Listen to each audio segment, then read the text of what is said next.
Hello, everyone, and welcome to this episode of LifeSite News in Focus for December 4th, 2022. I'm your host, John Henry Westen, and this is going to be our last production of In Focus as we're switching to a new John Henry Westen show on Thursdays. And for all the latest developments on LifeSite News video, please check out lifesitenews.com. Go up to the top of the page, look for video, click on it, and you'll be up to date on everything.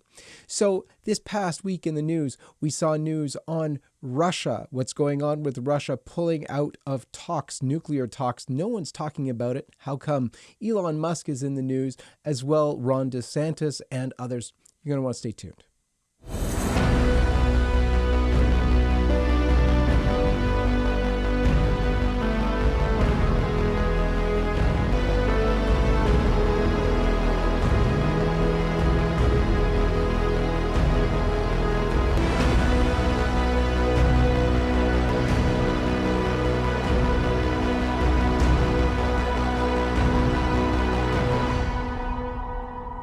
And before we begin, let me remind you that we are coming up to Christmas now, and there's an opportunity to get great LifeSite merch in the shop.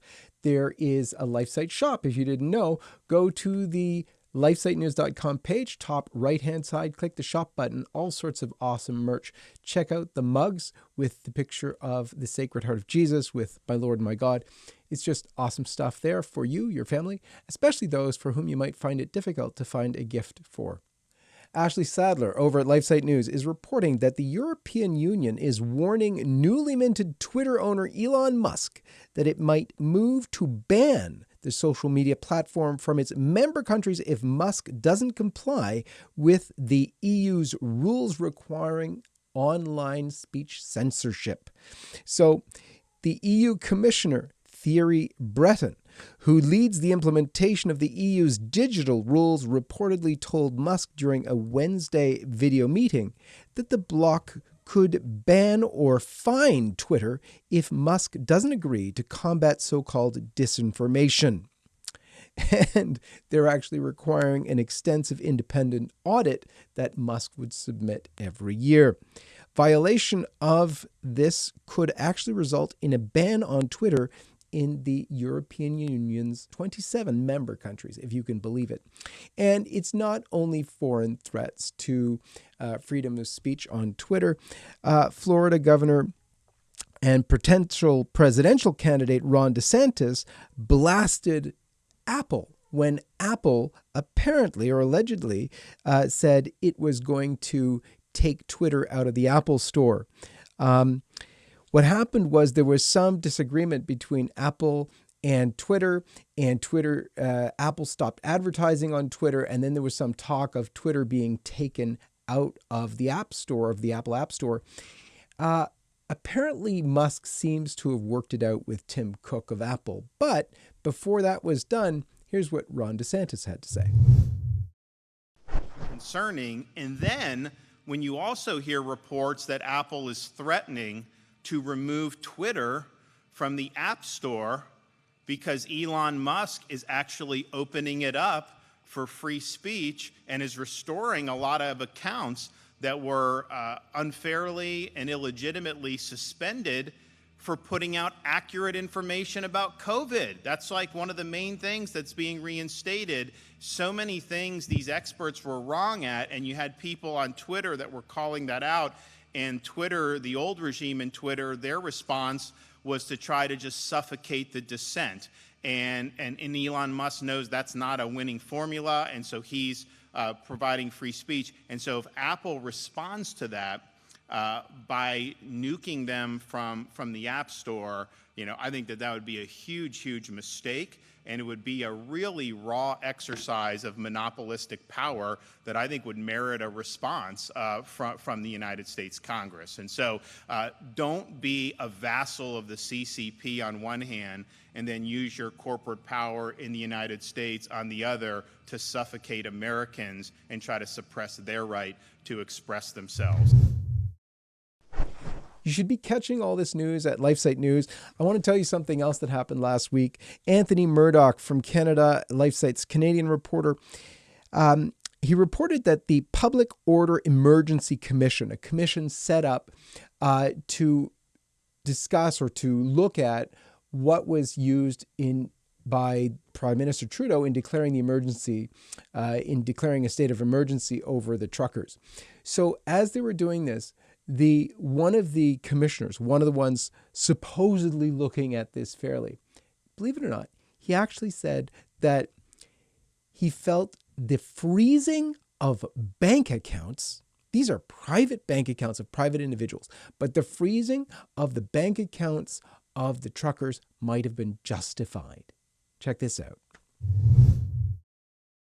We would have the list of all the people present at such a date, and if they're still there 48 hours from now, we will give the order to financial institutions to block their assets or their bank account. Would that be acceptable, for example? Well, I will answer in English because I want to be as precise as possible. Well, is it okay? Let's in times of crisis, traditional rules of procedural fairness can be modified. We have to accept that we can't always have gold-plated process going on here. So in that sense, to some extent, a hammer I'm not completely opposed to it. Where I think it becomes more problematic is how did the banks know whose accounts to freeze? And if they felt they made a mistake, like what sort of disincentive is there on the bank to not do it? How do they know the person didn't leave? The fact that there wasn't a centralized authority is a little bit of a problem as well here. And the fact that there was no challenge after the fact is a bit of a problem as well. Like going only for efficaciousness, this may very well have been efficacious, and therefore in some cases I'm not going to argue that it wasn't efficacious or that it wasn't even justified in particular situations. I think the problem arises, as you noted, it was implicit in your question, that we don't know how the banks made this decision. We don't know if the banks did it with someone who actually got the message and left. And that's where the lack of any individual protection is a bit problematic. And look, in an emergency, some of this is someone's going to fall through the cracks. But the lack of any kind of ability to challenge, the lack of any kind of way to say, no, I left, I got the message, and the bank had no incentive to accept it. Like the person could go into their bank account in Toronto and say, look, I'm back, but the bank wasn't obliged or had no incentive to take it off per se.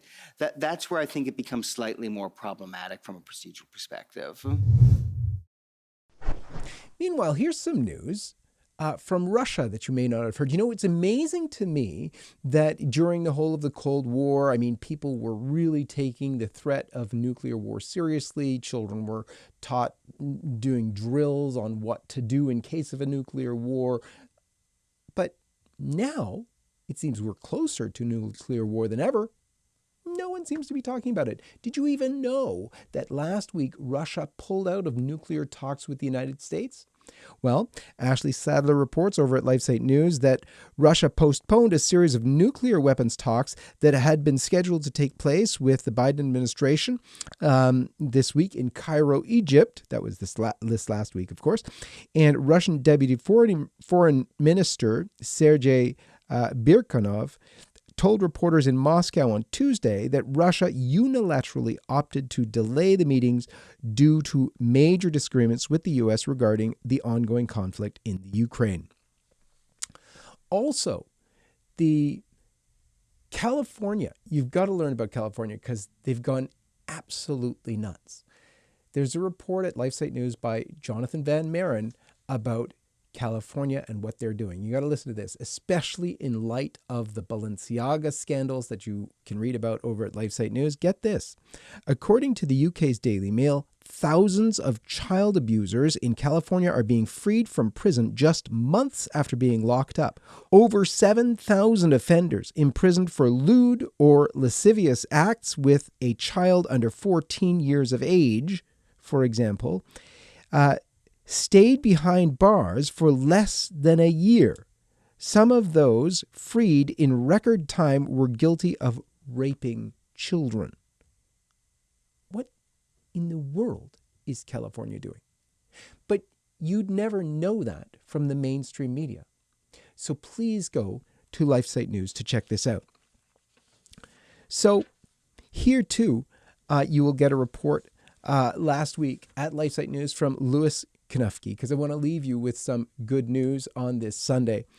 And that is that the Malta president, George Vella, told those close to him that he's prepared to resign rather to sign a bill legalizing abortion, which is currently being debated in Parliament. So here is finally a world leader acting on his conscience. He already told family before, he told friends before, in fact, he said publicly before, that should Malta pass a pro-abortion law, he would not sign it. He would resign before doing so. And the bill is going through right now. It's at the second of 3 readings. It would allow abortion in cases when a mother's health is deemed at risk.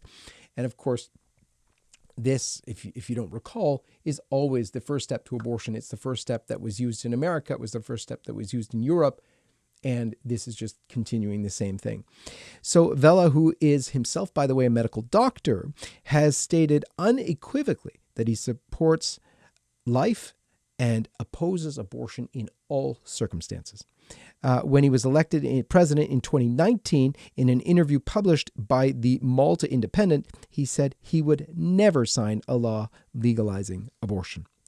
Well, let's pray for President Vella and thank God for his courage and hope that he can inspire some of the other world leaders who are just off their rockers today. For LifeSite News in Focus, this is John Henry Westen, and may God bless you and have a happy Sunday. Hi everyone, this is John Henry Westen. We hope you enjoyed this video, and to see more like this, be sure to hit the subscribe button below to get all the latest content from LifeSite News. So check out our links in the description to read more, sign up for our newsletter, and connect with us on social media so that you can stay up to date with all of the latest life, family, and culture news. Thanks for watching, and may God bless you.